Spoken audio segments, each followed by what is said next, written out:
Good morning, everyone. Thank you for coming. I know it's quite early to talk about money.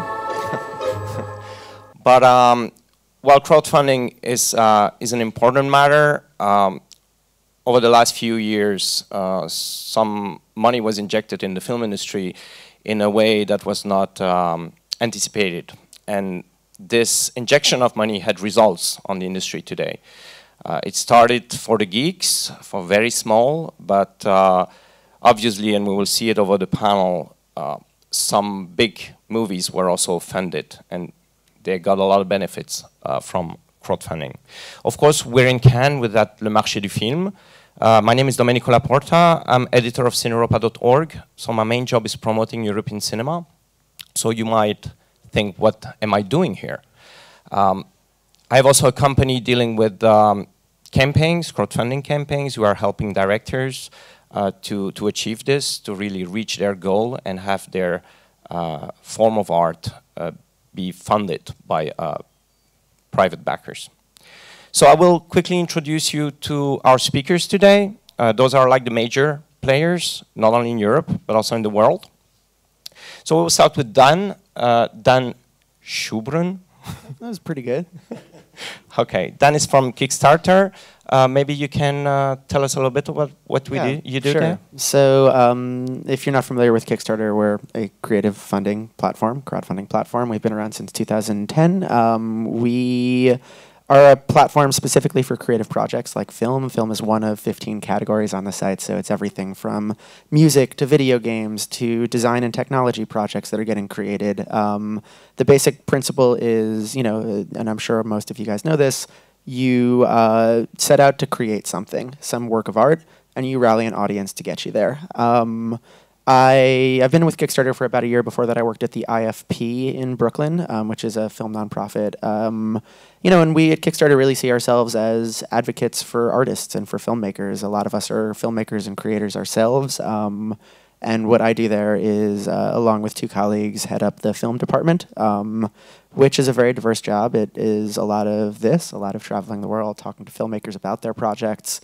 And when there are exciting projects at any level that are coming to the platform, we are working very closely with them to make sure they have a good experience, to make sure they run great campaigns, and to make sure that we are doing our job of getting creative, amazing new works funded. Over the years, we've funded 1.6 billion from 8 million different people. So we are the largest online community. Of that 8 million people who have backed a project on Kickstarter, 60% have backed more than one. And we really view this as this vibrant community of backers and creators who are getting new things made. Thank you. The next speaker is Colin Brown from Slated. Hi everyone. So Slated is a little different, I think, from what you might think of as a crowdfunding platform. It was modeled when it began. It was modeled on a concept that was around in the tech world in Silicon Valley, which was a way to and anyone familiar with that has heard of a platform called AngelList, which was a way to sort of get angel money. A phrase itself came from Broadway. Angel money into startups, and Slated was created by someone from that world, and thought who then moved into film and thought, wow, wouldn't it be great if we could apply the same model? His name is Steph Patner, who's the CEO, and his idea was, well, why can't we make film financing as easy as investing in the stock market? Which interesting idea. It's evolved, and in fact, when people ask me what Slated is, and they're not familiar with it, I actually use Cannes as the analogy, because financing is certainly one part of it, and it's not donation-based or pledge-based, like a lot of brilliant crowdfunding platforms are, I think, and a lot of projects that arrive on us, in fact, use Kickstarter, Indiegogo, among others, already. We're trying to raise investment money, so the money that comes through it is really in return, with an expectation of a return, not a through patronage or. But that's just one part of it, because actually, like a marketplace like here, it's all about facilitating connections and introductions and networking. And so what really happened, it's just expanded around the world year round, and trying to make that process a little less serendipitous. So we're trying to bring efficiency, if that's the right word. It always connotes different things, but making it faster, the things that people already do so successfully in the film world anyway. And in the process, maybe opening up the doors to a different tier of investor who might have found this world a little too complicated. So, thank you. So our next speaker is Mark Hofstadter, head of film at Indiegogo. Can you tell us a little bit about your work and your company? Sure. So I'm the head of film at Indiegogo. We launched as a platform in 2008 at Sundance, solely in film, then expanded out to technology and cause-based projects. We're the oldest crowdfunding platform. We're also the world's largest global platform. When we launched in 2008, we were available in every country around the world. So far, we've seen projects run and funded from 224 countries and territories around the world. Similar to other platforms, it is a rewards-based platform. Filmmakers, producers can come to Indiegogo not only to raise funds, but also raise awareness and market their films. People who look at crowdfunding solely as a means for funding are selling themselves short, because there's so much more that they can offer. I myself, my career started at October Films, Bingham Ray's company that was based in New York. After that, I worked at William Morris and then worked for the studios, Fox and Universal. Came to Indiegogo about 2 years ago.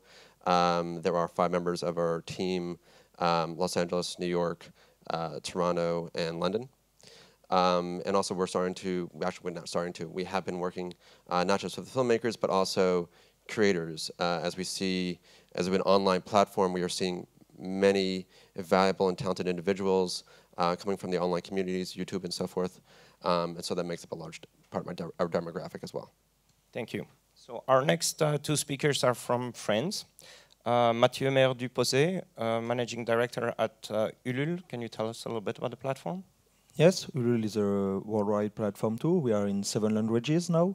It's 700,000 users in Europe for the moment. We have office in Barcelona, in Montreal, and in Paris. Movies is the main category on Ulule, and we are here since 2010. Thank you. And last but not least, sorry, I should have had women speak first. You're really a minority. I mean, look at that. This is like reflecting the whole film industry. Sophie Cuneau, Director of Partnerships at Tuscoprod. And Tuscoprod is also in French and in English. Yes, absolutely. Well, Tuscoprod was launched in 2009. It's the first crowdfunding platform specialized in audiovisual arts and movies.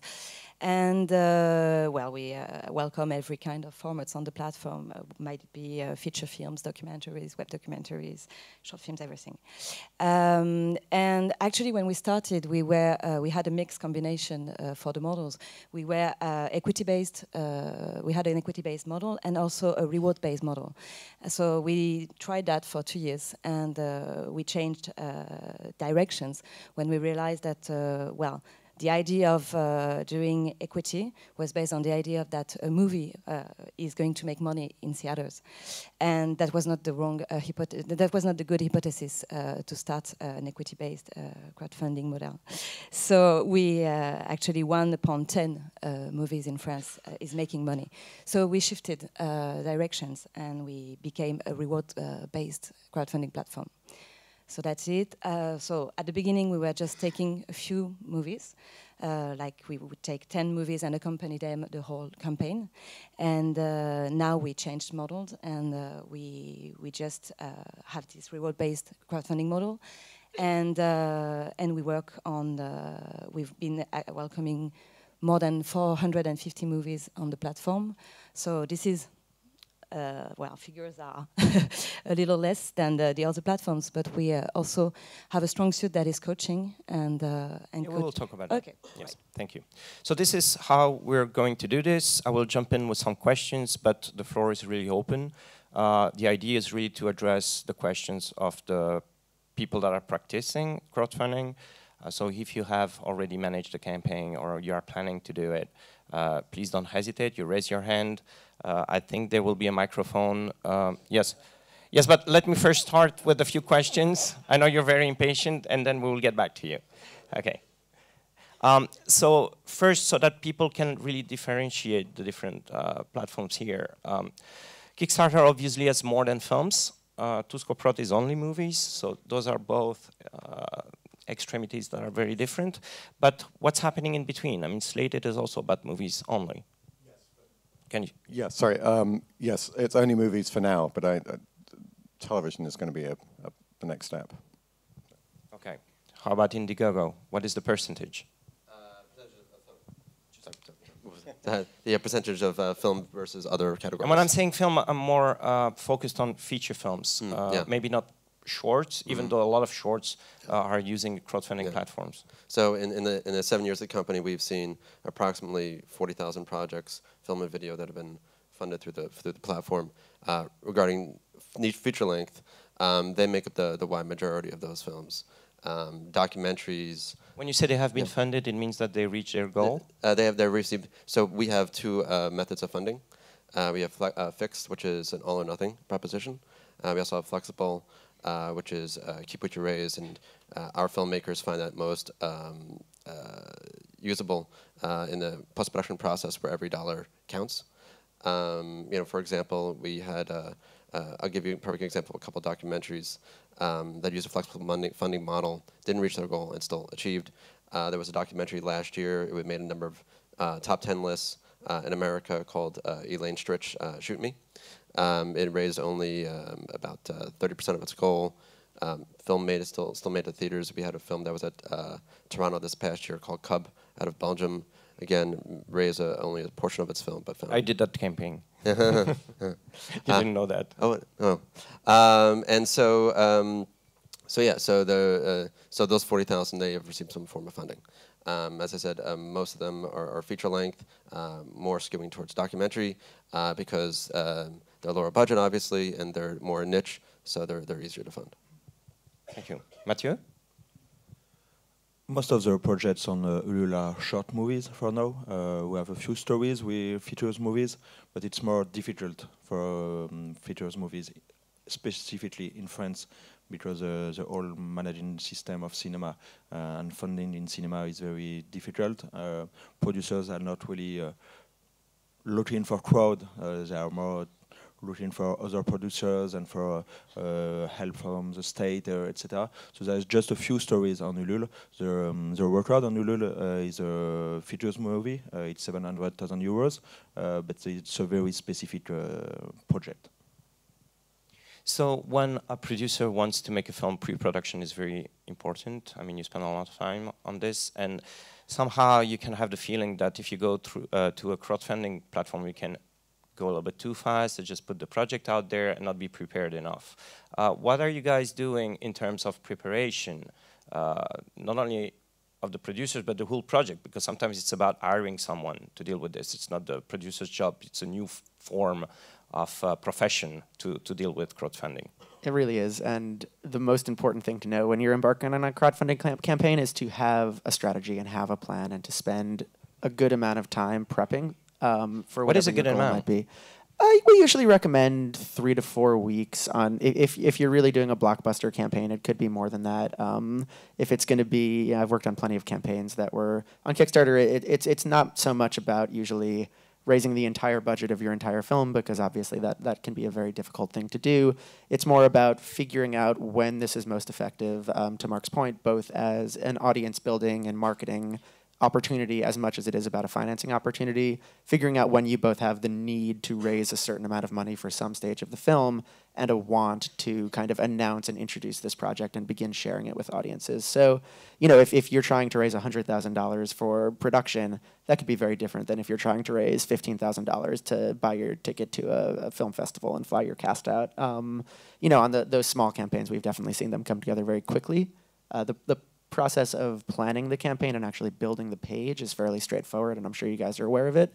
You make a great video, you come up with rewards, and it's very easy to write that you're going to do something. Probably the thing that you need to focus on a little bit is whether or not you can actually fulfill all of the rewards that you're putting on there. But where the real work comes in our eyes is in the outreach, is making sure that your campaign isn't a tree falling in the woods, making sure that any and everyone who is going to care about this and should care about this is coming to the page.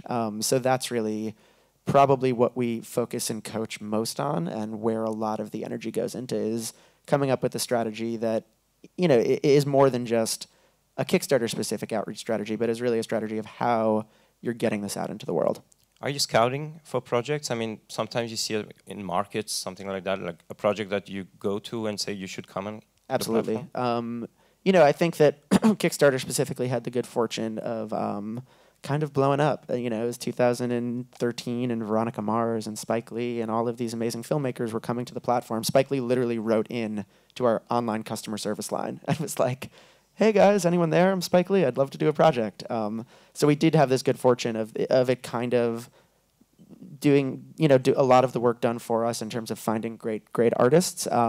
That's still the case. Actually, Abel Ferrara just launched a Kickstarter, and that was another. He wrote into the customer service line, was like, "Hey guys, love to do a project." And we're like, wow. But as we grow, we are trying to be very proactive about finding great projects and making sure that the type of filmmaker, again, whether they're doing a $10,000 campaign and we just believe in their craft and their art, or these more banner filmmakers are coming to the platform, we are trying to kind of be out there and be present in every community that could bring a great project to us, and hopefully be ambassadors that they can reach out to and know that they can talk to us when it's time to launch. Thanks.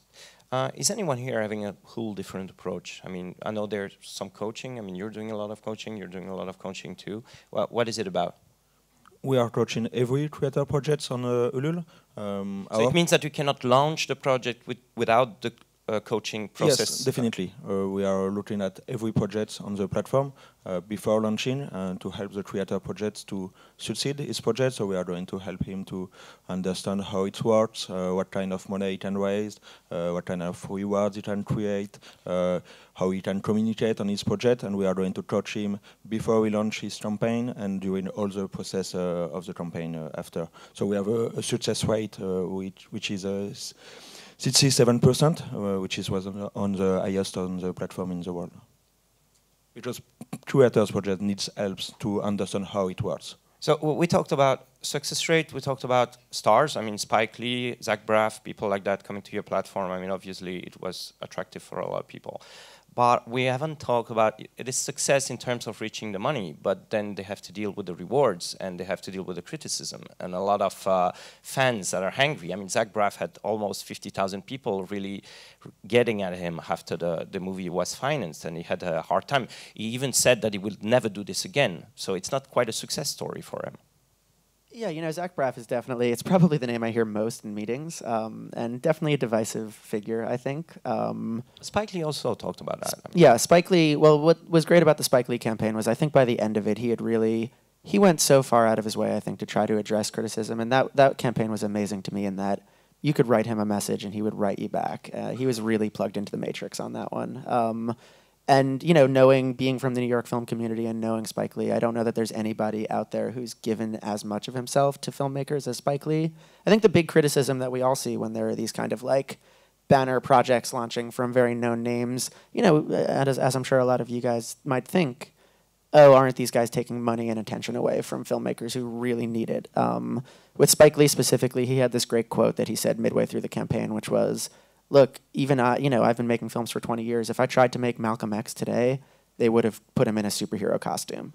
At all levels, the way that the traditional film industry is set up is not necessarily set up to support the type of art that great artists want to make. But how do you, yes, you wanted to say something? Sorry. Yeah, well, I want to follow up on that because from our point of view, let's say he did want to make Malcolm X. It would probably be a little impractical on Kickstarter, right? I mean, I don't know what the budget is. I don't know what the budget of Malcolm X would be now, but that's kind of the problem we're trying to solve, which is how would a film that wouldn't get made, you know, how could it utilize fan-based, you know, how could it tap into Spike's fan base? Kickstarting, Go, great examples of that. And then the next role is, well, we've now got to persuade the marketplace to understand that the risk on that project. And that's when you said, we try and do things differently. That's our role as well. We're educating the buying end, we're going to have to give them new metrics for evaluating risk, and make something like the Malcolm X now possible. But there are risks because for he's the right. producers, but there are mostly risks for the people backing those projects. I mean, if you put your money out there and then you reach the goal and then the project all of a sudden is not made, what's happening? Is there some kind of insurance? Well, and to address that, well, two things on that. So one, we always work with our filmmakers to manage their campaigns, set their goals at realistic elements, and also in terms of the preparation, as much as possible. Dan's right, at least 4 weeks, for the big ones even more. But as you were sort of saying, if you don't, if you're doing a campaign and you fail in a large way, then outside equity may say, well, I'm not, this is not a project for us. But the reverse is even better, though, when you really do succeed and you ignite an audience and ignite a community. The success behind it is amazing. There was a film that premiered at Sundance that was funded on Indiegogo called Dear White People. Dear White People raised, I mean, in the grand scheme of budgets, $40,000 to hire a casting director, get the ball moving on pre-production. But the campaign was such a success. The video that the director Justin Simeon created for it went viral, had over 1 million views as the campaign was closing. And at that point, it caught the attention of a private equity investor who put down the full budget. And that film, again, as I said, premiered at Sundance, and it sold out worldwide through the sales company. And at this point, it's now the highest grossing film that has been released via a crowdfunding platform. I do want to echo your concerns and say that to us, like, this is a very key issue, is responsibility of the creator to both create the work and fulfill the rewards that they've promised. And this is a requirement on Kickstarter. You agree to terms of service that say that you will either do both of those things or refund the money that you've received. This is really where our all or nothing goal comes from. Mark was talking a bit about flexible versus fixed funding. We are an all or nothing platform, meaning you set a goal, you say this goal is to do this thing, and that is really what you're rallying people around. It's not necessarily give what you can, and we'll take whatever we can get and do X with that money. Maybe it's we need to finish post-production, we need to get through production, and it's safe. It's a safety net for both the filmmaker and for the audience to know that thing will happen. Most of all, though, I mean, as we live in a very social community now, living online, one's reputation, of course, as a filmmaker or as a producer, is very valuable. If you do wrong by people, they will not let you do wrong by them ever again. They will hound you online. They will tweet at you. They will Facebook you. They will email you, and some of them will probably even find your phone number online too. And so it's when you interact with those individuals. A lot of animation campaigns, they obviously take a longer lead time to complete the projects. Animation, obviously. And last year, we had a project called Simon's Cat out of the UK. It's the highest funded project out of the UK, raised £310,000. And they are actually creating short-form content while they're creating this TV pilot, which is what they funded. And it's been a year, but it's also hand-drawn animation. And I know, in speaking with the producers, they said, like, after 5 days of the campaign being completed, people were asking, where's my DVD? And so it's like, as long as you use the updates, you use the tools that we give you and provide with you, and you utilize your social media, you can convey to the crowd, here's where we are in the process. And that's really what the updates tab is for, to let people know where you are and what you're doing. It's same thing if you were using traditional equity and you didn't tell your investors where you were with the post-production schedule, they'd be like, so yeah. So we can take maybe 2 or 3 questions. There was a arm raised in the back. I don't know. Ah, you need a microphone. Okay. Yes. Yes, hello. Mark Burgstaller from Bad Model Movies. A question to Colin. Is your company driven or is it project driven, what you do? Is it about What do you mean by how do you think of both of those terms? Is it about investing in a company I see. in a project? No, it's project driven. Okay. It might get into slate projects, which is a quasi company anyway. Right? So if you think about it, it's a but it's project driven. So we can also create a slate, and we can. There's a possibility of investment into the slate and pre-production, or then into the whole slate of production. There are many people there who have several projects at once, and for now they're doing them separately, campaigns. Yeah. But that you can imagine where we might be headed on that, because as we're reflecting of the marketplace, and the marketplace tells you that because. When I mentioned earlier, we have to re-educate the marketplace in some way. Well, the risk is part of that. I mean, instead of running away from that, we actually have to be part of the whole re-education of what that risk is and how to deal with it. And a slate approach is one way of dealing with that. So, okay, thank you. Anyone else? Yes, there. Then I'll get to you. Hi. Question for Colin. Can you please tell who you are, like what you do, and why you are interested in this? My name is Sailesh. I'm a producer from India. And my question is for Colin, which is, who assumes the legal responsibilities, given that you're an investment platform and not a crowdfunding platform? And number two, is there an expectation that the investors have in terms of the kind of returns that they will get from a project? On the legal side, we're just an introduction platform. So, if we're a dating agency, we're not going on the dates. So the legal responsibility, or seeing whether it ends up in marriage or divorce. So that the legal responsibility is very much on the both the investor side and the producer side. And the way we don't look at their contracts or anything that, and in fact we rely on the information coming back at us to understand what happened. Interesting enough, I don't, are you from India, do you say? Yes. Yeah. I mean, one of our success stories is an Indian language, wasn't Hindi, it was another language, film being financed, shot in Sunrise, getting money from an Indian producer who was based in New York. So, and completely unexpected, and it shows how the marketplace works, that in fact, that discussion found its way. It's one of the beauties of all of what we do is that somehow it overrides nationality and so on. So, and sorry, and your second question was? The second part was about what is the kind of return that your investors expect from a feature film project? It varies, and that's another part of it, which is all investors have to and producers have to have a conversation with their investors. What does success look like to you? And some are doing it purely for investment purposes, and they should be realistic. And some are doing it for patronage and because of passion.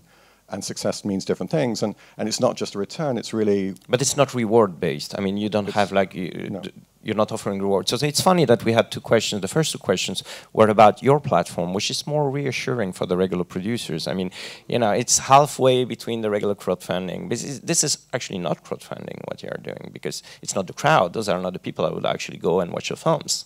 We'd like to get a crowd of new type of. We think that there aren't enough people investing in film. So our crowd is new investors who put small amounts of money. It's kind of sits somewhere between crowd funding, as we know it, and the marketplace itself. So that's where we sit in the equation. Thanks. Yes, here.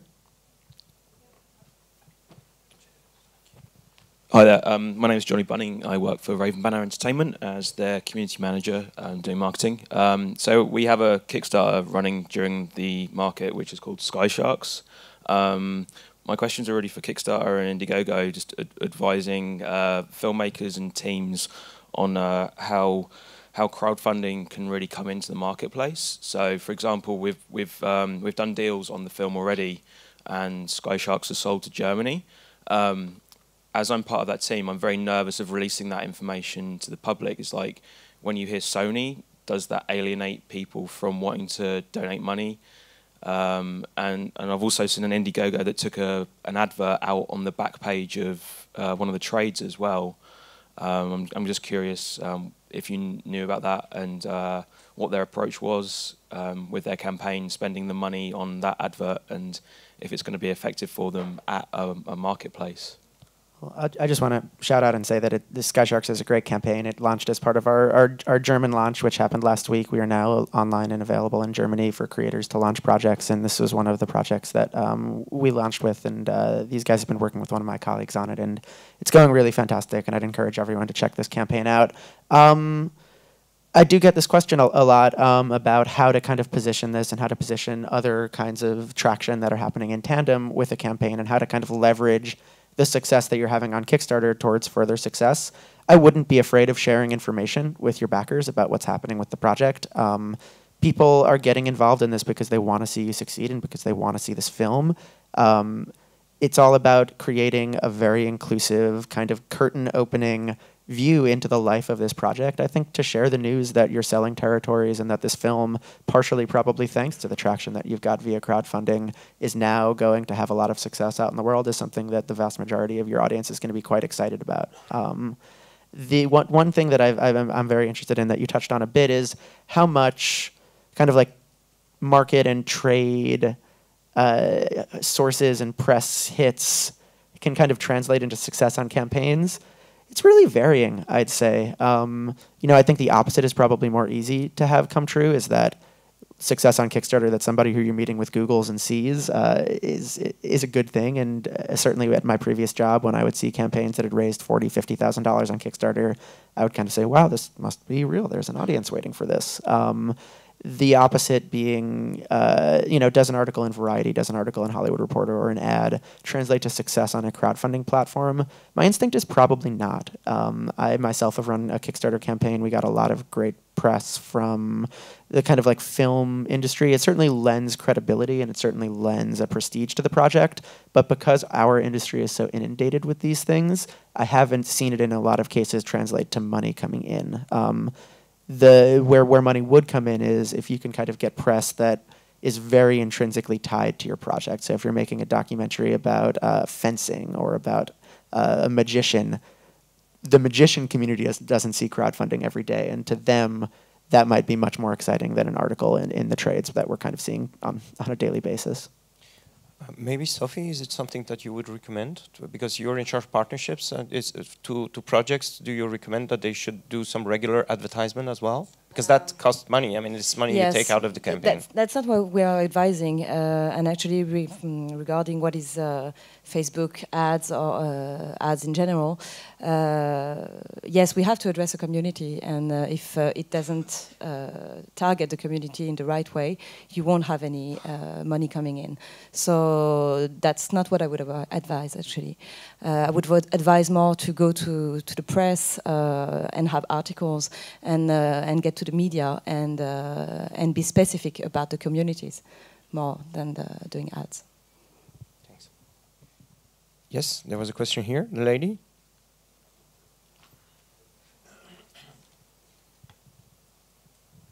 Thank you. I'm an attorney and I actually work a lot with intellectual property clearance with productions. And I have a lot of clients that want to make gap funding using something like Kickstarter or Indiegogo or something like that. And I found that your policies about reviewing for intellectual property are not quite as transparent as, say, what YouTube is doing now and paying people back. I know, of course, you say that everything should be cleared that goes on your site, and my filmmakers understand that, but they also haven't seen any consequences of it not being cleared, and they say, oh, my friend used this clip from Warner Brothers to say this actor was in his movie, nothing happened. And I'm trying to say, well, you maybe don't want to give that a try. But is there any more that you can tell us about how you do review the information that goes up on your site? So we have the company, so I'm based in Los Angeles, but our company is based in San Francisco. And in San Francisco, we have a very large trust and safety team. And so in terms of the policing of the projects to that effect. They're there to shut down campaigns. They have to receive and anything as you would expect, whether you're on Facebook, whether you're on YouTube, you have to be able to lodge that complaint first and foremost. But once that is received, it is thoroughly investigated, and those campaigns are pulled. Yes, I just have a question because I want to get a little bit more practical here. Well, obviously, when you crowdfund a film, it's not about pre-sale. I mean, you're crowdfunding a film, but not all the backers will be viewers. It's different when you crowdfund an item, for example, then it can work and you can raise a lot of money through that. So what do you do about that? I mean, is there any, because I know that Indiegogo, I think, launched something that was, you took extra fee and then you have the ability to sell something through the platform, and you could maybe sell like movie tickets or VOD accesses. Yeah, so there's no extra fee. I heard 4% more. That's what, no, that's what our normal fee is. Okay. Yeah, I'm not sure what you're talking about. No, so we have something new. It's called In Demand. In Demand, your campaign typically will stay open for 30 to 40 days. Once you achieve your goal, you have the ability to go in demand, which allows it to stay open and essentially be a storefront. We also, in January, launched a partnership with Vimeo On Demand. Vimeo has created $1 million match funding. So for films that are raising funds on Indiegogo, they have the ability to receive match funding from Vimeo in exchange for an exclusive window worldwide premiere. So what we're trying to do is facilitate both distribution and then to ticket sales, specifically on Super Troopers, which is a sequel, Super Troopers 2. It was a sequel to an American comedy. It raised $4.5 million on Indiegogo last month or so. They partnered with Fandango, and they actually sold tickets through the campaign that would go against the actual box office receipts. So this was done after the distributor or the sales agent got on board, or was the sales agent Fandango were there on board since the beginning? So that particular film was unique, and going back to Dan's point of transparency. So Fox Searchlight released the first film after it acquired it at Sundance in 2001. They did not finance the second film. They did retain the rights. They said to the filmmakers and the talent, we will release it, but it's your responsibility to come up with the budget as well as the P&A costs, which they utilize Indiegogo for, as well as outside equity. To have that partnership with Fandango, it was an agreement between Fandango, Indiegogo, the campaign, and Fox Searchlight. So it was a process, but it actually was not that complicated of a process. I know Tuscoprod is also doing something about distribution. Can you tell us a little bit about it? Yes, we've been accompanying our filmmakers for 6 years now, and so we are very keen on listening what the feedback is regarding their movies. And what we heard exactly was that, okay, as filmmakers said, I spend a lot of energy and time doing my movie, raising funds, producing it, editing it, and I thought the hard part was done. And actually, that's not the hard part. There's another hard part coming, and that is to show it to a public. And so we tried to think of something at Tuscoprod, saying what we could do at our level with our crowdfunding experience. And so we said, wouldn't it be great if we could rely on the communities the filmmakers have gathered during the campaign to make people, to make fans, ambassadors, and be real promoters of the movie when it's done. So what we're going to do is, well, we have actually started, and we are testing it. And the idea is when you do a reward, instead of having a DVD or a poster, you're going to be able to buy some broadcasting rights. And so these broadcasting rights, you can define the number, you can define exactly when you want to show your movie, and you're going to give them to the community that supported you. And this community, once the film is done, is going to give these broadcasting rights to their friends and help promoting the movie. So that's the idea. And it's to give more power to the contributors, to the fans, and just not let them be only spectators. Yes? Hello. Yeah, I just want to kind of address Kickstarter's feelings on this and what we're doing in this the space of kind of after the campaign and the support that you get and the distribution landscape and all of that. I think we're a bit more agnostic in that I don't think we'll ever be a platform that has a formal partnership with a distributor or tries to push filmmakers in any one direction. We're always advising and kind of leveraging our connections out in the world to support filmmakers and to highlight their films. Probably the biggest architectural change that we've ever had on the site actually launched earlier this year, which is this new feature called Spotlight. And what happens is after your campaign is over, it used to freeze in place. It used to just kind of like whatever was on there at 0 seconds left is up there in perpetuity forever and ever, amen. But now the second it ends, your Kickstarter, as long as it's successful, kind of transforms into this dashboard. It's a bit like the Facebook timeline. And it becomes updatable. So it's now this place where you can put a link to PayPal. Exactly. You can put a link to PayPal, you could put a link to iTunes, you could put a link to your film's Facebook page, and you could kind of continue updating it and building something that I think is very kind of like visually appealing. But to us, this is a way to kind of give the filmmaker freedom to let that page, which really does live on in a big way for a lot of films. It's the first or second Google hit, even once the film is released. Kind of continue to have it be an active space to push people to do whatever it might be that they want to do. And Colin, do you have because Slated is all about connecting people within the industry, is there acquisitions happening through the platform or? Oh yes, we're also, just like Dan said, we're agnostic, so we're in the business of trying to facilitate introductions to sales companies and distributors. It's interesting, sometimes you learn from the community itself because their practices evolve and you say, oh, that was smart, I never even thought about that. And we were noticing a lot of projects were coming on fully funded, which seemed sort of counterintuitive. Why would you join a financing platform if you were fully funded? And so we started asking them around, mostly international films. And they said, well, if you're a foreign language film, the problem isn't the funding. We've got that, as Sophie said, it's getting it seen. So the thought was, well, if you're in a network full of people in the industry, then you're going to be higher up the queue, essentially, in terms of what's, so we're using that as a pre-marketing tool to get in front of, so when they're evaluating lots of similar projects, oh, I've heard of your thing. It was, so it's this whole social proof idea that I think we're all trading on, which is, creating momentum behind things. And, so that's how we facilitate sales and distribution. So people are using it to get better terms or be greater awareness in the way that ads do. Mathieu, when you have a film that is funded through Ulule, whether it's a short film, because you're more specialized in that, do you have any case that this film gets converted into paid viewing?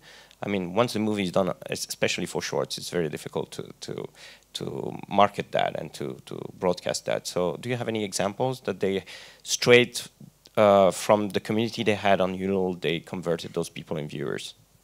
Yes, on a film like Noob, feature one, there is a lot of VOD. On TF1 is one of the biggest VOD platform in France. It's a TV, it's a French TV. It's the largest viewers online for Noob after the show, the own TF1 show. So it's a payback. It's a paying. Yes, we can pay for the movie, and there is a lot of movie theaters who show this film in France now, and so there is an economic model for the movie. Okay, thank you. Yes, sir?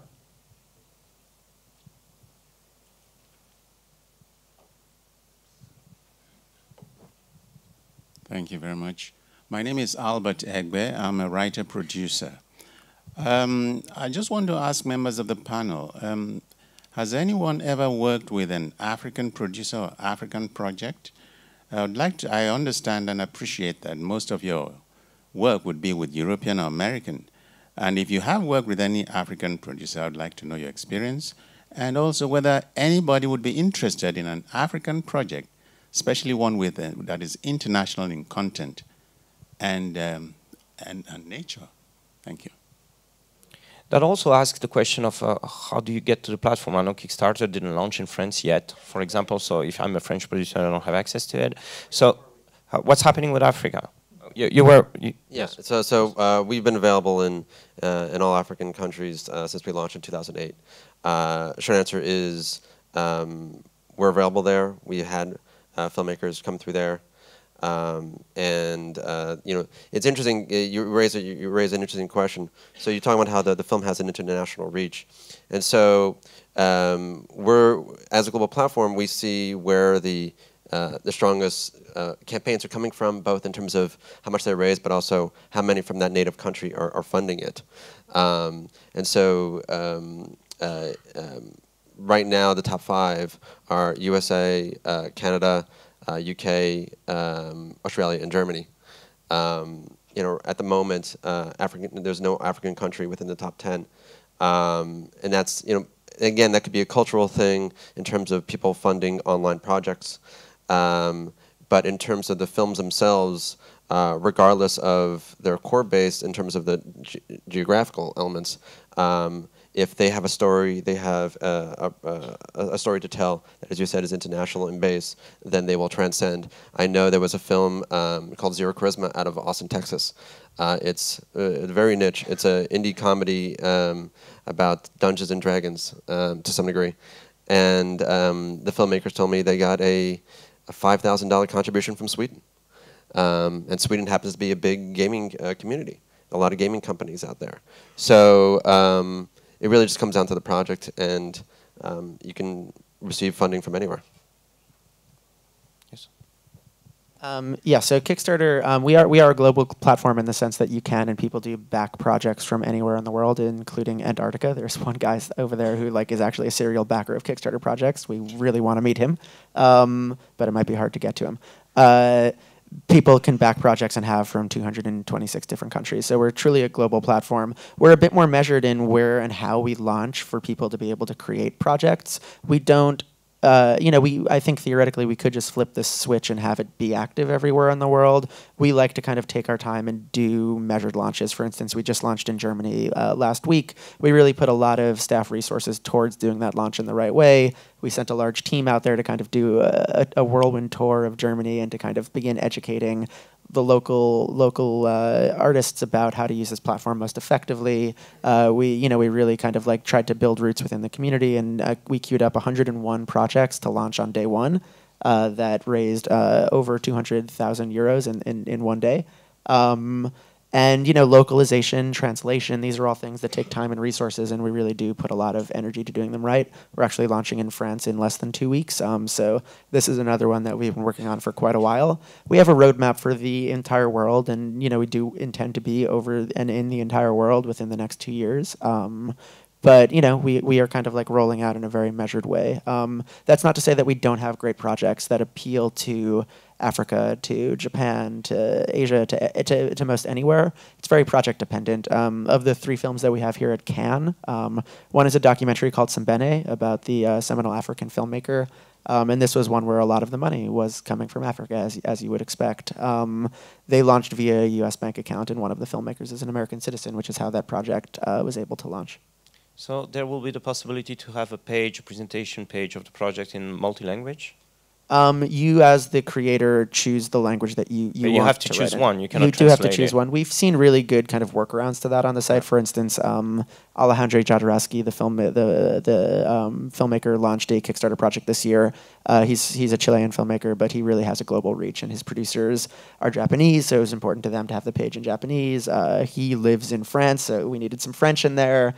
What they built was this really cool kind of module that essentially led you to different versions of the page in different languages that you can kind of click, and there was a very easy kind of graphic at the top that lets you view it in your preferred But you get language. out of the site. You get out of the some site, other platform. and then they built it so that you can kind of go right back into it to back it. The more simple workaround that we've seen are kind of paragraphs towards the top of the site that say here's the key information in German, here's the key information in Spanish, and then maybe scroll down for more details.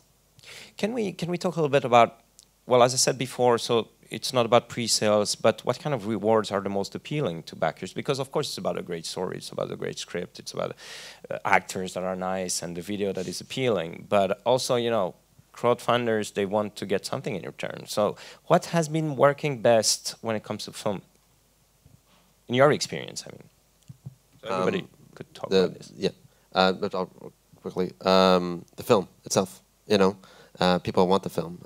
When you run a campaign for a film and you don't offer the film, people don't. Yeah, want but then you anything. have to offer the film like for $10, 15 maximum. You no, cannot no, ask 50 a perk of $50 No, you don't. for the You film. don't ask for 5, 10x, but you can ask for a premium. People understand that you're paying for the film, but also you're paying for a premium price because you are helping the movie get made. But in terms of anything else that you would offer up, we always encourage experiences because they should cost you little to nothing to pay, because you have to pay for these things from your end. If you're manufacturing DVDs, I mean, ideally your distributor is paying for them. But if you're manufacturing mugs and T-shirts, that's out of your pocket. So if you can have an experience, set visits, premieres, even a part in the film. Yeah. Be an extra. Skype sessions with the filmmakers, because that to me is one of the best parts about crowdfunding, is that you're breaking down the walls between the filmmaker and the audience. We had Dario Argento run an Indiegogo end of last year, and he was a filmmaker that he's been making movies for decades, and he has amazing fans. And for him, actually, one of the great perks for him was that he will shoot you on camera getting killed. And for a lot of people, they want that to happen. And you can be very creative. The guy at Iron Sky, you can be eaten by a dinosaur. So it's more money, because it's a dinosaur. Regarding rewards, we like to consider at Tuscoprod that, the whole crowdfunding thing is about storytelling. And that if you design rewards, that are really sticking to your movie. Do you have an example? I just want to have very appealing examples. For example, a lot of people here. We had a documentary about, that was called The Quest of the Wild Wolf. And it was about tracking a wolf that has disappeared in a part of France. And the guy had just made a reward that was €850, and he made 6. And he said, okay, just come and spend the 4 days with the filmmaker tracking this wolf. And we said, okay, are you sure? This is very expensive. But actually, it went away in 2 days. And the people just got in the adventure. And it worked very, very well. Mathieu, do you have some examples? There is a lot of examples on the campaign, because each project is a different story. So you can always find something interesting and new in your own projects to propose to the crowd.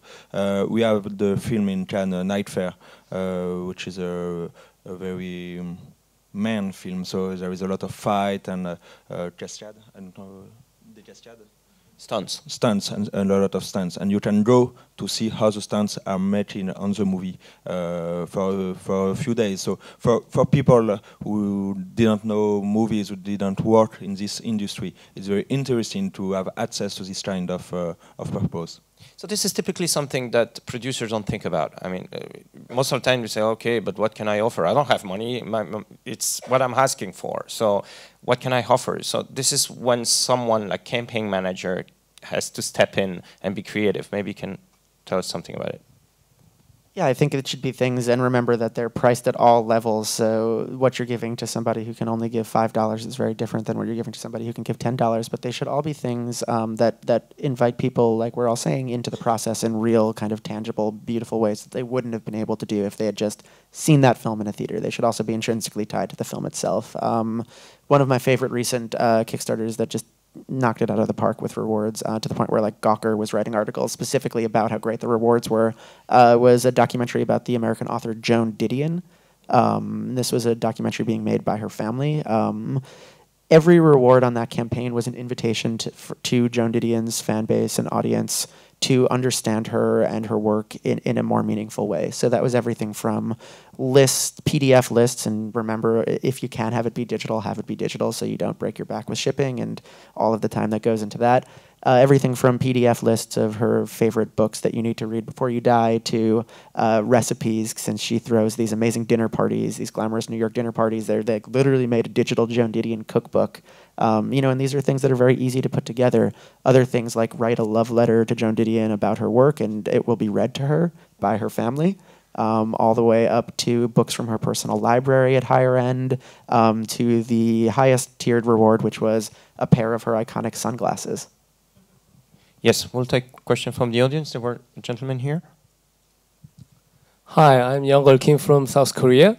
And as a contributor to the crowdfunding in movies, I would like to share my experience with the most recent work by director Im Kwon-taek, who is one of the most famous Korean director who once received the Best Director from Cannes in 2002.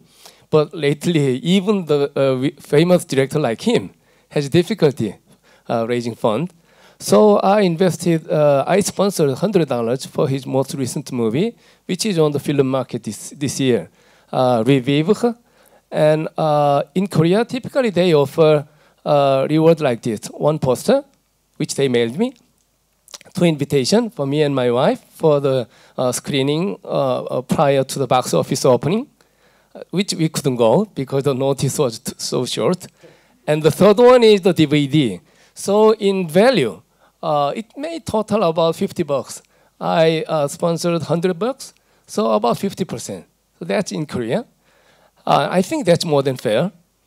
And my question is, although we operate on the reward model in Korea, because Korean regulation, financial regulation doesn't allow the equity-based crowdfunding, not yet, I thought that if the movie really make a commercial success, in director Lim's case, it didn't, okay? They opened last month, but it didn't succeed. But in case it is successful, a sponsor like me might naturally expect a more equity-like style reward. So, okay, you made a huge success, so you originally promised one poster, two invitation, and one DVD. But if your movie made a huge success, couldn't there be more? So this is something you deal with in Slated. I mean, the people that are investing in films, they're also interested in the benefits of the film. Only. I mean, the people investing are doing so on commercial terms. I mean, I understand your point entirely. But my thought on this is, well, you know, because surely, you know, I remember thinking before Veronica Mars and Zach's film and so on, wow, I wonder what the problems will be if that film's successful. I wonder what the problems will be if the film bombs, and what happens in the most likely scenario when it's neither, and what the sentiment in the marketplace would be. But how are you going to define the success? I mean, how do you know who in that film? You know, I think that's one of the part of the re-education thing is, well, what would that success mean for the film? And there are other people investing in it. It wasn't just you. So I think I think it's the responsibility of the whole marketplace and all the players to somehow recalibrate all this, because, you know, otherwise the media gets in front of you and says, look, this is a huge hit. You were left out. And you say, I never even thought of it. I was actually very happy to back that film. You know, I'm proud that I got that made. Well, why am I being told that I deserve something more? And so, you know, I think we have to get in front of this, because the media around us is actually distorting, I think, and making people's, you know, I don't know. It's also legal issues. You said in Korea this is the situation, but in many different countries there are different laws, and you can't always do that. We really believe, and I personally believe, as a backer of so many projects, that we don't back projects based on profit, and we do it out of love, and we do it with a genuine desire, at least on Kickstarter, divorced from the traditional kind of fire under you to make money and succeed, just because we want to see something get made, and we believe that it should get made. You know, that's not to say that equity crowdfunding or equity in general is invalid. It's very valid and will continue to be the way movies get made forever. But this is something different, and this is like where there is an audience and where there is a fan base that cares just because they want that thing to exist, they can now make that happen. Well, it's good to hear about love and everything, but I managed a lot of campaigning, and there's a lot of hate out there, also from the fans themselves. So I would replace love with pride. I mean, if you manage to have someone invest in your campaign by making him feel a little bit more important within his own community, you know, like, I was part of this, and then it works better than just the love itself. I mean, it's like in life. I mean. There was a question here in the front.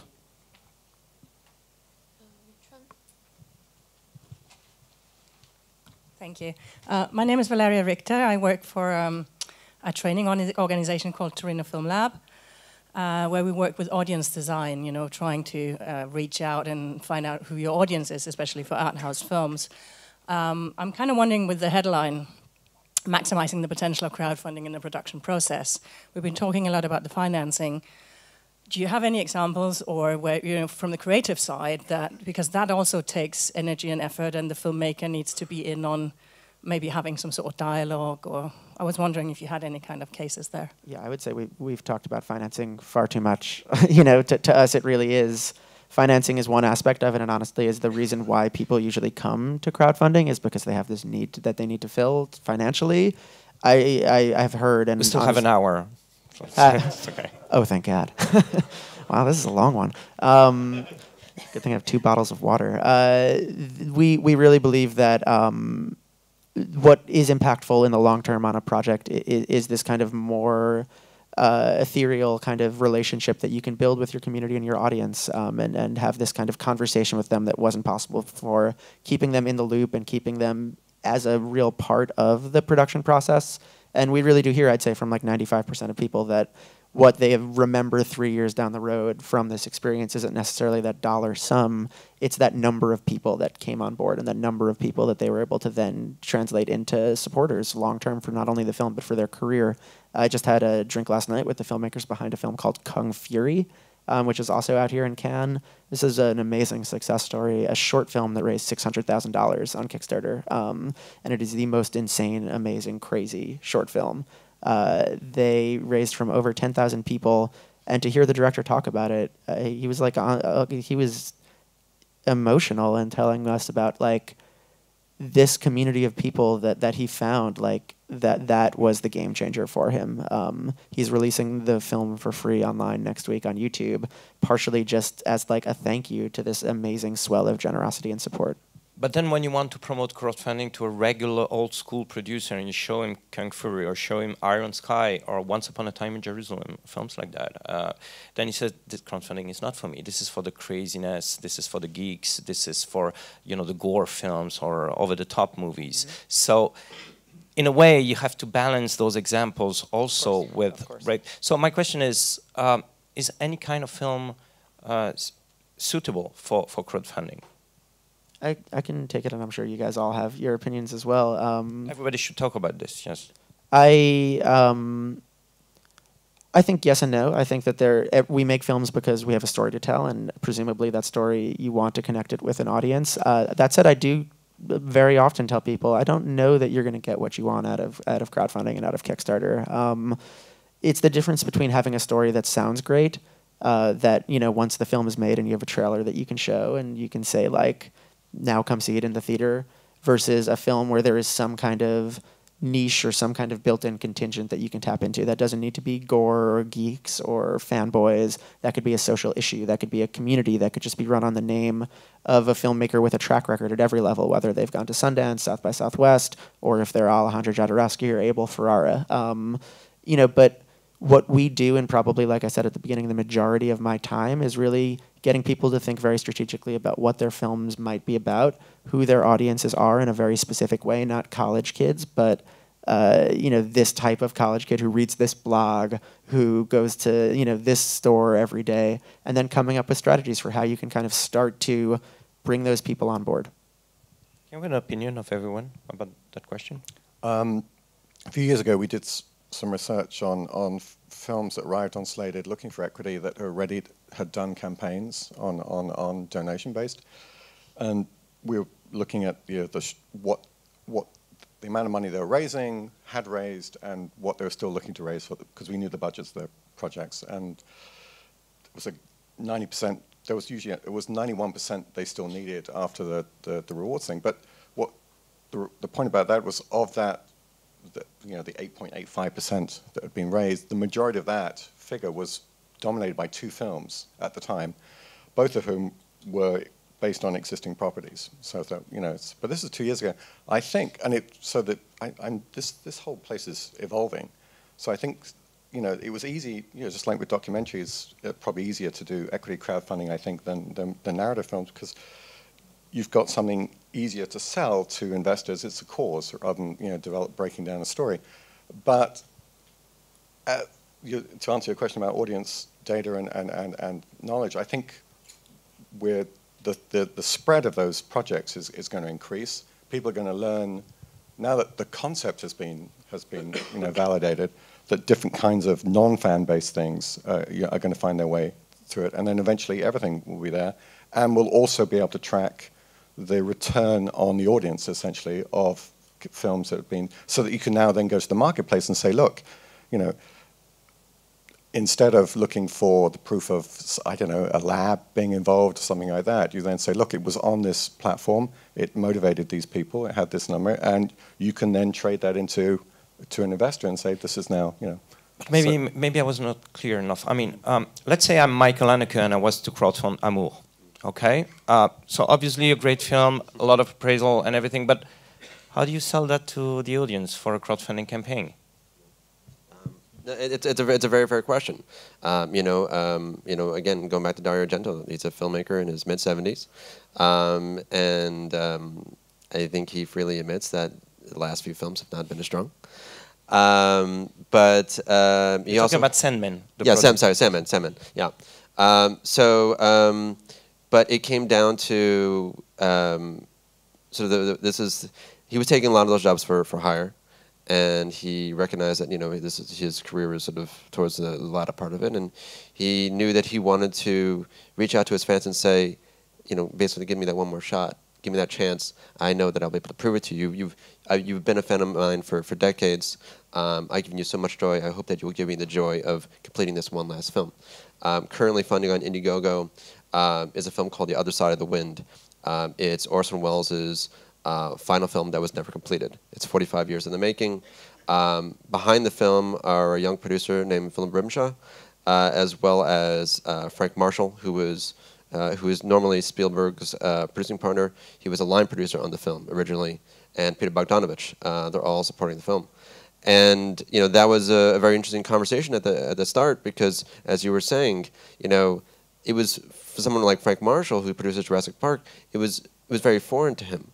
How does this work? It's like even working outside the studio system, let alone making an independent film, was sort of foreign to him. He hadn't done it in so long. But when you sort of put in the context of who Orson Welles was, what his career has meant, what his name means to film goers and cinephiles and film students still, all these years later, it really sort of becomes full circle, and you realize, wait a minute, there's a way to message this that will appeal to a broad audience. But as I said, it just says, going back to Argento, it's, give me that shot because I give you so much pleasure. This will give me pleasure. And that is sort of a way you can sort of couch it. Mathieu? Right now, I think it's more easy if you have a very specific movie, a very independent one, that you are not really in the industry of cinema. It's easier to make a movie on crowdfunding. But it's going to change with the years. And I think in a few years, the question will be, who is the director, who is the producer? And did they spend time to build an online community before launching a crowdfunding campaign? Is there already an engagement between the community and the director and the producers or not? And it's going to be the difference, will be the time spending to build this community online and not only the genre of the movie. So we're talking about a star system, people that have a large community on Twitter, on Facebook. Those are mostly the most successful people. It's more easier if you have a community online, but it's not only a star system, it's spending time on it. Today you can have a star coming on a crowdfunding platform.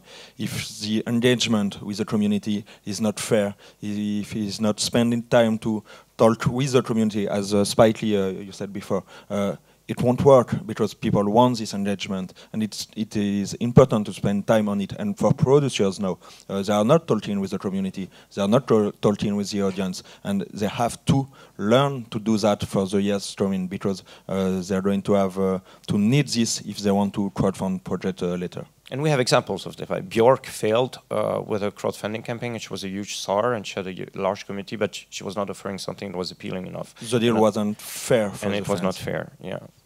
Well, life is not fair. Well, everyone said it. I mean, crowdfunding is all about community. So, I mean, okay, it's going to be easier for, say, a documentary to find an audience because the subject is universal, so you'll be able to reach out very easily these persons who are concerned by the subject.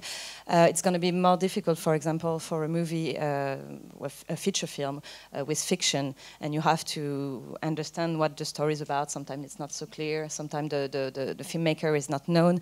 So the person will have to work on specifics, and for example, I'm thinking about a short film that, well, there are youngsters between 18 and 21 years old, and they were asking for 10,000 euros, and they just exploded the goals, and they were at 22,000, and they had nothing, I mean, in the story that would really appeal or that was universal, but they had just so much energy and so much creativity that they just reached out their audience, and they created a community around their movie that was not existing before it. Yes, here. Bruno? Hello, I'm Bruno Smadja from Cross Video Days. Could you guys explain us what, from your point of view, is the best stage to launch a crowdfunding project? Is it when you got a script? Is it when before the shooting, after the shooting, for the marketing? What do you feel from your experience and the success and not success of projects? Thanks. No, it's fine if you just on a platform, we welcome films at every stage, may it be development, production, post-production, or promotion. I would say it depends on the nature of the project. Some people just need the money, so the good stage for them might be, I don't know, the production or the development. But I would say for feature films, it can be very interesting, as we know that, well, feature films cost a lot of money, and they come to crowdfunding just for, well, complement their finance plan. It's interesting to use it as promotion because I think about a movie that's called Discount that was released on the screens in January in France, and they came to fetch 25,000 euros, and that was a budget that was around 4.5 million euros. So really, the 25,000 they really not needed that much, but they used it to build an audience around the movie. And when they released it, the community was there too to speak about it and go in the movies. So that was a good stage for them. But it can depend on every nature of the project. The project will be very different at every stage of the development of the movie. So if you are making a project on crowdfunding, when you are just writing the project, you just have a script. You won't have videos to show, and a lot of you don't even know the cast of the film, etc. So you won't reach the same goal than if you come at the distribution, where you already have a movie, you already have actors, etc. You have a lot to show. So you have to understand what you want to do with your campaign, what are the consequences you want to reach, and at each stage you can find something with valuable for your campaign. But you have to really understand what is your need for your project and what is the best for you what is the best time for you to come. Just to echo what he just said, he's exactly right. Coming in with a title, no cast, no director, you're just a producer, that's obviously not as valuable of a campaign. But if you have those elements, you know, it doesn't really sort of, it comes down to what your biggest needs are. If it's, you know, pre-production costs, production or post, or even distribution. But the one thing you need to make sure of, and we go back, this is sort of what we said at the very beginning, is the preparation. If you're running a campaign while you're in production on your film, it's sort of hard to, if you can't dedicate the resources, it's going to be very hard to make a sandwich and eat it at the same time.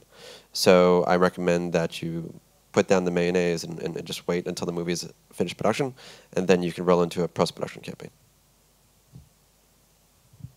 I think also think about, you know, as much as it's when you have the need for the money, also think about it strategically from the audience perspective. Think about what would be the benefit of bringing people on very early on in pre-production and then like sharing with them over the course of many years as this film comes together, which there is a real benefit for, and I've seen campaigns do it excellently, versus you know, a campaign strategically planned for 3 months before the festival premiere, where you're kind of like getting the first buzz and press and engagement in, and then transitioning that very quickly into, you know, a distribution deal or whatever your goal might be at the festival, versus a distribution campaign where you're literally about to take the film out into theaters across the country, and you're kind of using this as the P&A and the kind of marketing launch of a distribution campaign. Oh, so many hands. Sorry. Yes, there. Hi, my name is Vanda. I'm a producer from Slovakia, and I wanted to ask you regarding the audience. You're talking about building the audience. Is it possible to specify your target group, and do you give any sort of feedback to the producer regarding who is actually hooked on the campaign and who is following, maybe so he can adjust his audience? Because there may be surprises. You know, that I could forget about somebody who finally shows up as a very interested and devoted person, you know? Definitely. Thanks. Yeah, this is really where the large majority of my day goes, which is to having these conversations about outreach. And again, it's less specific to Kickstarter, and it's just more about who is your audience for your niche, unique, independent film in general. And so, you know, I'm kind of like a consultant in like that. I have conversations with people constantly that are, all right, what's your film about? What are kind of the target niche groups within there, and where can you find those people? What are the organizations that they belong to? What are the blogs, message boards, press that they read online that you might be able to have access to? Who are the influencers in that community, even if it's not a celebrity, just somebody who every fan of wrestling knows and can tweet about this. So it's really that work. I always say that I'm not the expert on your subject, you are. I am the expert on kind of like how this works to bring people into Kickstarter. So we always work with you to identify where and who those people are. You also do get metrics throughout your Kickstarter campaign. To answer your second part of the question, you can see where people are coming from. So if you have an article, you know, on IndieWire or in the Hollywood Reporter, you can see exactly how many people came to the site and gave money based on that and what percentage of your overall raise that is. So you can really see what's working, what's not working. Is Twitter the strongest refer, or is direct email? Did that one blog post from the, you know, that kind of one niche in your film really explode? Then you can kind of reassess and kind of refocus on what's most necessary. But you can also see for every backer what are the projects they have backed in the past. So sometimes it's interesting because you can also reach out to those projects and make some kind of partnerships. So you have your own community, and it seems that both our communities are touching each other somehow. So promote our projects, and we will promote your projects. We will be addressing the same audience and potentially double it. We actually had 2 documentaries about Back to the Future on the site at the same time. And they cross-promoted each other's projects, and each raised over 100 grand because that community was just like, sweet, why have one Back to the Future documentary when I can have 2? Anyone else wants to speak about that? No, I mean, okay. Yes, here. Hello, my name is Claudette de Groot, and I'm a co-director of the de Groot Foundation. And we give, not big, but we give grants to filmmakers and people doing art projects, et cetera, that tend to have some kind of social issue that we like. But here's a question I have, because I've been working with some documentary people, and what they get crowdfunding for one part of the film, but I'm finding that I think they burn their crowds out at some point, and I'm just wondering, what's the long-term strategy? I don't think it's smart to just keep encouraging them to keep using crowdfunding, because I think after a while people will get tired of paying. They never get tired of paying. I mean, are you tired of paying for stuff? No.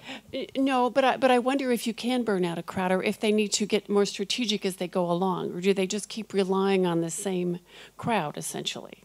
Look, if you're running 3 campaigns for the same film and essentially asking for the same thing, that might be too much. And you know, we hear the question of Kickstarter fatigue. Oh, aren't you guys all just passing around the same $10? What I say to that is, it's a pretty fucking great $10 if it got all those films made. You know, I think that you should do it responsibly, and you should do it in a way where you know when is too much. I don't think there's any burnout in terms of like keeping in contact with that audience and continuing to make them feel like they're a part of your process. To launching like 5 to 6 campaigns, I think there's a way to do it very strategically in a way that honors their commitment and kind of like makes them, again, feel like they can help with the next stage. We've had many filmmakers on the site. Bill Plimpton, a prominent animator, is now running his 3rd or 4th campaign with us, where, you know, the idea is follow me throughout every phase of my career. You helped me make my first short film, help me make my first feature now, and building and growing that audience over time. you know, and I talk constantly, and I felt it myself when I ran a campaign. The difference between our hang-ups about charity, about asking for help that we have internally, those knots that we have in our stomach, and then what people actually feel when they donate. You know, I think that there is a bit of a disparity there, and like we're very conscious of that. So it's trending to give again. I mean, because somehow we lost that over the last few years, but it's coming back. Hopefully. Yes, sir, here in the front.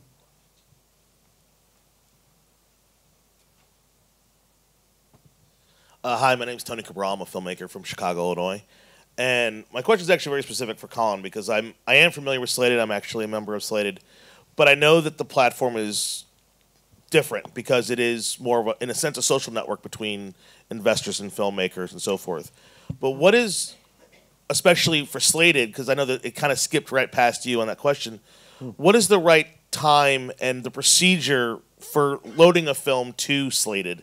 Because I kind of got grandfathered in being a crew member on another movie. Yeah. But what is that process specifically to Slated? Because it is it's a lot more restricted for adding a project to Slated than just building a campaign and throwing through a crowdsourcing campaign. Yeah, thanks for the question. It's evolving, and I'll answer that in two ways. So the old Slated, you had to play really by the rules that the marketplace plays, which is, you know, don't come up with a half-baked project. You know, have all the elements in place and think of yourself as a sales agent would if you're handling your project here. And my feeling always was that, you know, the market, somehow the same people who spent so much energy on crowd donation campaigns, brilliantly done, you know, for 30 days, very intensive activity, then the project would end up on Slated, and somehow the other side of them, they sat back as if they just handed it to a sales agent, you know, and said, well, wait a minute, you worked so hard in your campaign.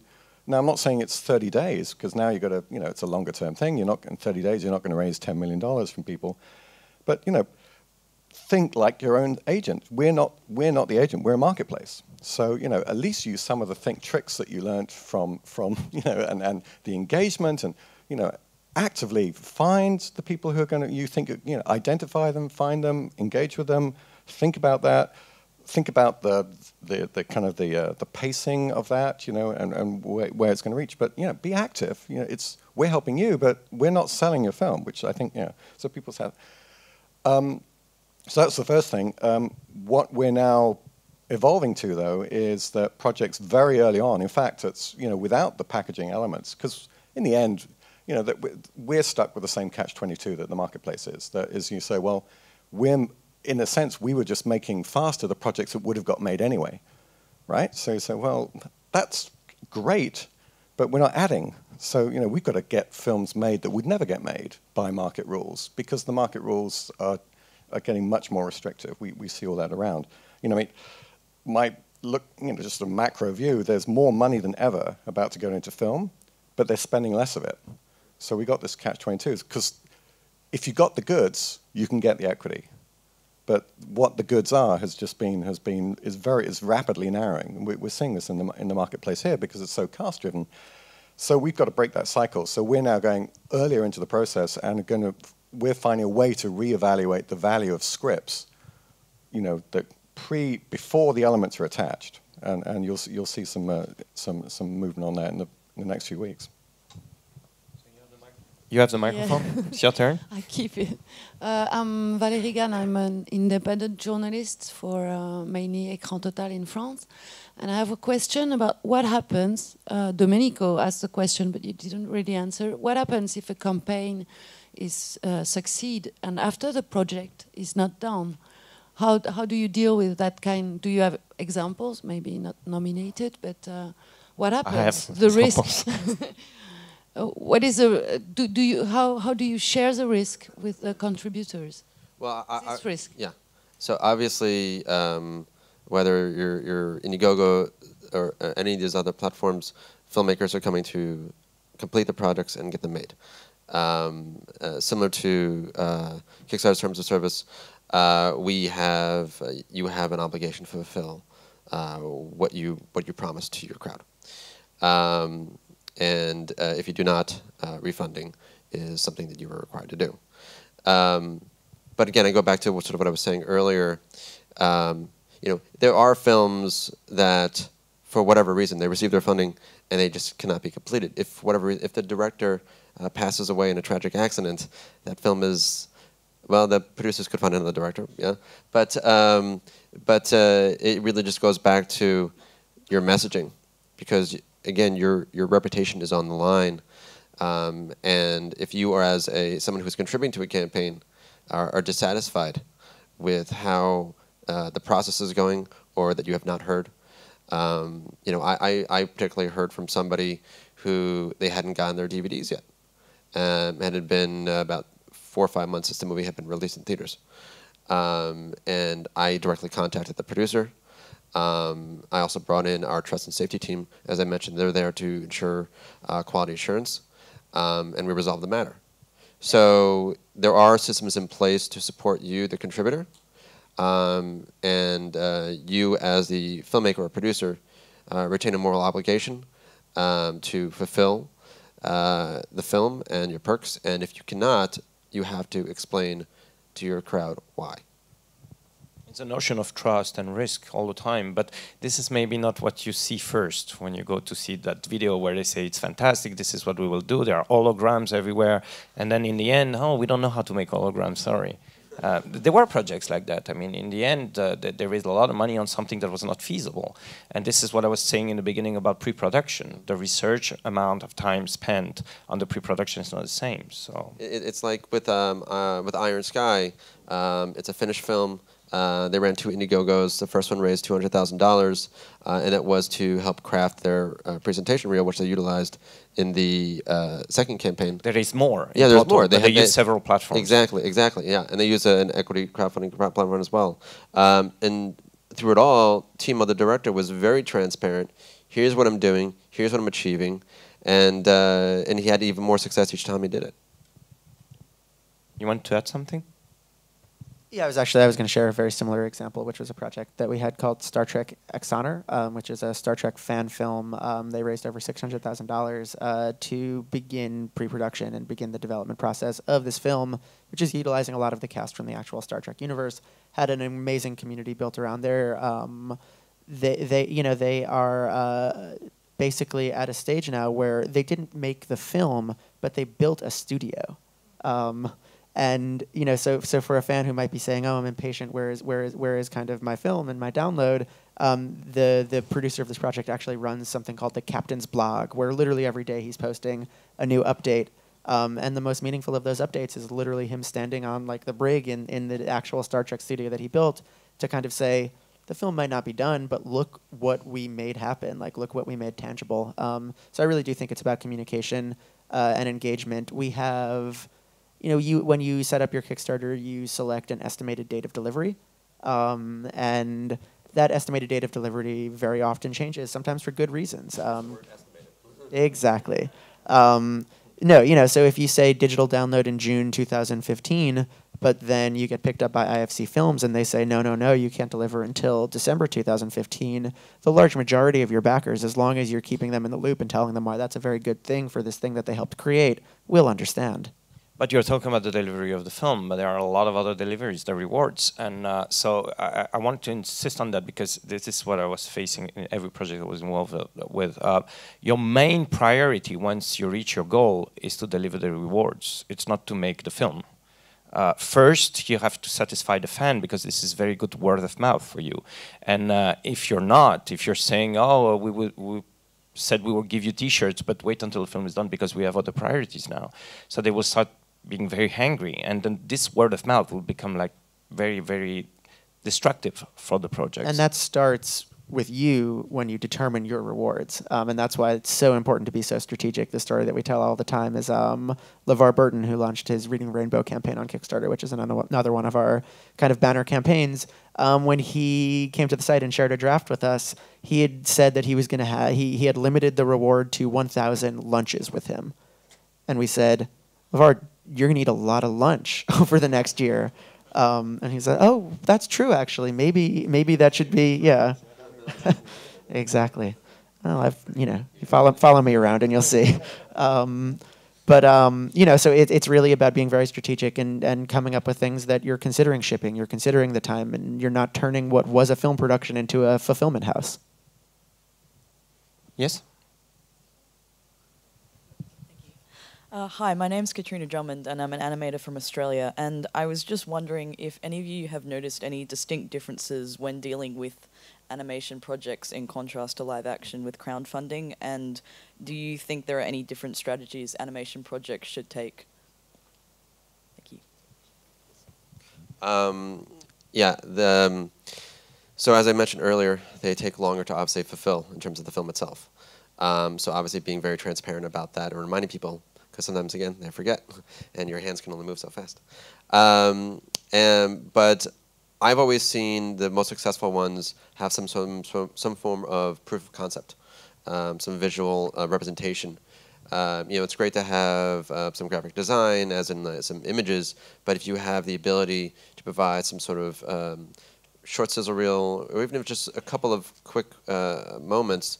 There was a short film called Hullabaloo on Indiegogo last year.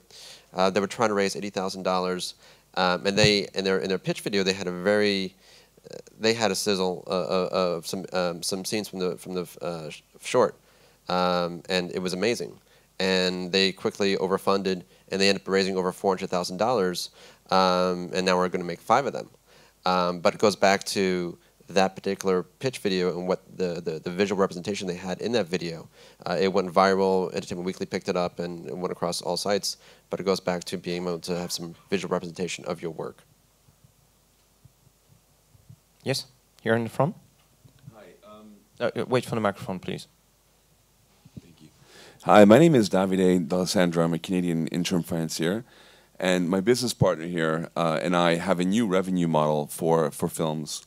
Films at any stage, films that are made or films that are in development. And we're a startup. We already have clients. But we sometimes run into, cash flow problems because we'd like to experiment on things. Do you think that any of your platforms would be a fit for a startup like us? Since it's films related. What is your service? Revenue. We provide. We have a. So you gather money and you want to put that money into some crowdfunded project. How should we say this? Okay, so for example, if you have a film that's already made, we can open other revenue streams for that film that are not that haven't previously existed. So if. Sorry. The revenue model for the film is through a better way of product placement through social media. So in that case, what you mentioned before was that we can provide for movie makers also better analytics in order to track where the traffic comes from and where it goes to. And I think that potentially might be at a later stage of financing than the kickstarting. So is that something where you could see potentials in some form of? I think that's very tough to answer. Sorry, we don't have a pitch worked out for yes, questions maybe this. You can reach out to all of those guys. Yeah, I mean, okay. Outside of this debate, thanks. There's a question here.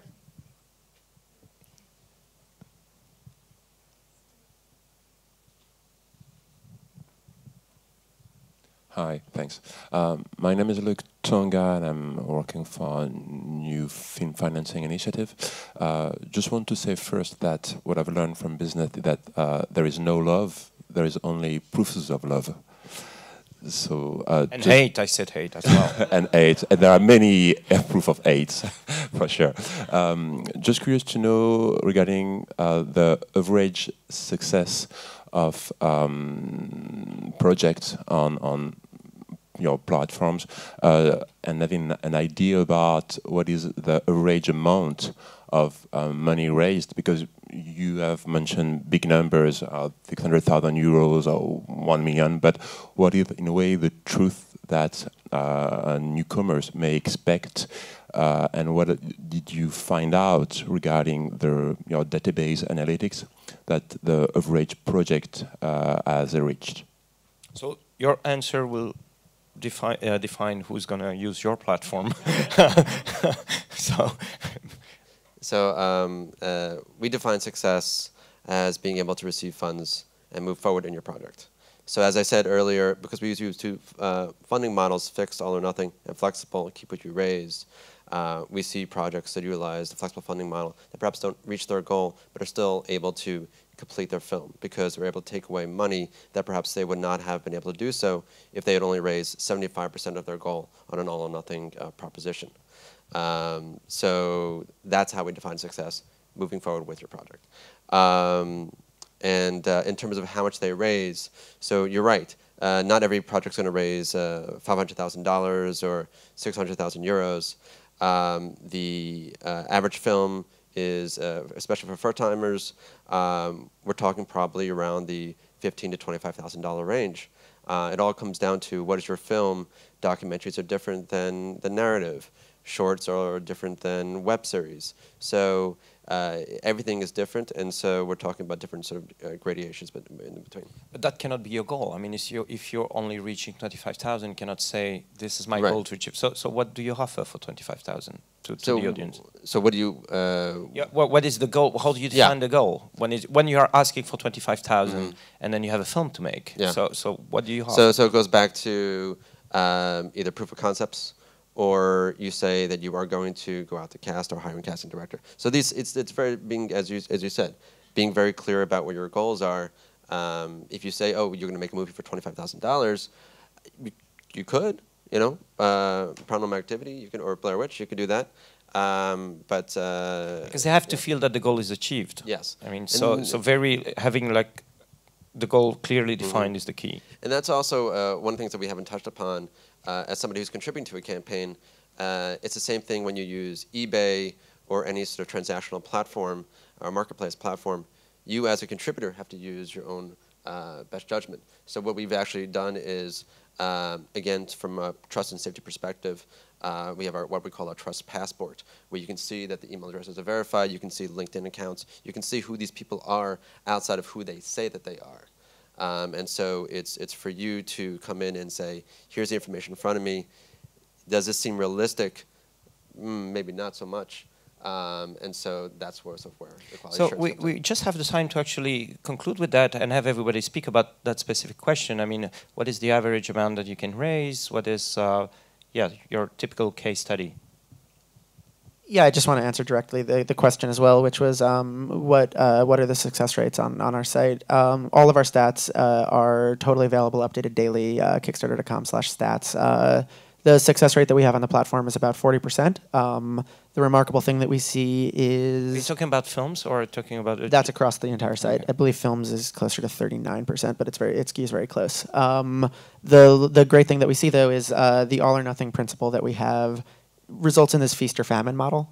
Films either don't gain much traction at all and never, in some cases, never raise a single dollar, or they start to the boulder begins to roll and they go all the way. We have something that we call the tipping point, which is projects that reach 19% of their goal, fully fund 80% of the time. And when you get to 50%, it becomes something like 96%. A lot of my job is therapy, and I'm constantly on the phone with filmmakers that are like, I'm tapped out, I'm halfway there, and I have to say, don't jump off the ledge, keep going. And they always get there. And I would encourage you just to do your research. There have been great third-party studies conducted of the different platforms and what the success rates are for projects reaching their goal. Average on the site, projects, I believe the average is still small. It's like $8,000 to $15,000 projects are where we see the vast majority of people raising.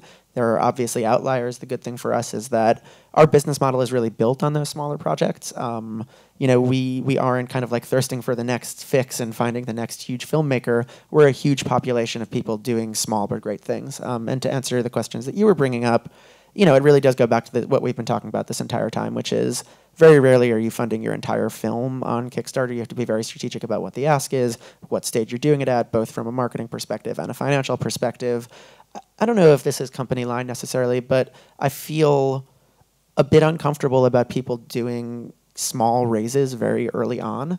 I'll constantly be referred to clients from agents, managers, people in the industry who are kind of like, your film is struggling, it's flailing, you've been shopping the script around, it's a $3 million budget. Why don't you do a $20,000 Kickstarter campaign and that'll get buzz going and kind of get investors on board?